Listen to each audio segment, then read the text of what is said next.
अस्सलाम वालेकुम।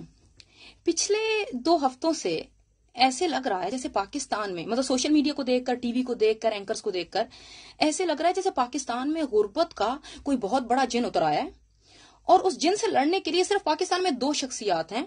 एक हमारी मोहतरमा मरियम सफ्दर और दूसरा बिलावल जरदारी।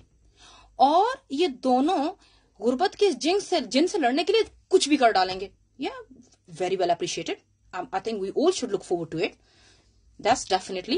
But फिर मैंने क्या किया, दोनों का बैकग्राउंड देखा और पाकिस्तान की गुर्बत को देखा, तो मैंने ये देखा कि इन दोनों का बैकग्राउंड का हमारी पाकिस्तानी गुर्बत से तो कहीं दूर तक कोई लेना देना नहीं है।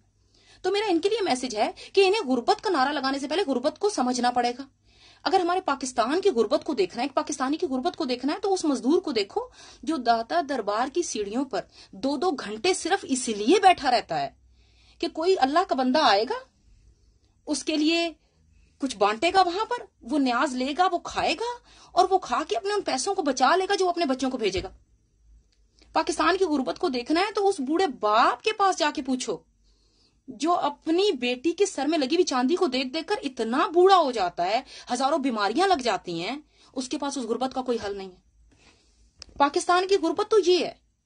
हाँ, आपकी गुर्बत का पाकिस्तान की गुर्बत से एक रिलेशन है और वो ये है कि आपने हमारी गुर्बत को इतनी बेदर्दी से लूटा है, इतनी बेदर्दी से लूटा है कि उसमें जान ही खत्म हो गई है, उस गुर्बत में भी जान खत्म हो गई है।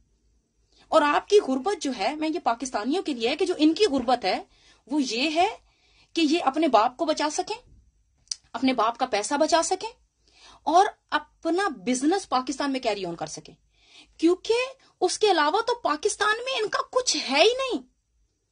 पाकिस्तान की गुर्बत के जिम्मेदार ही ये हैं।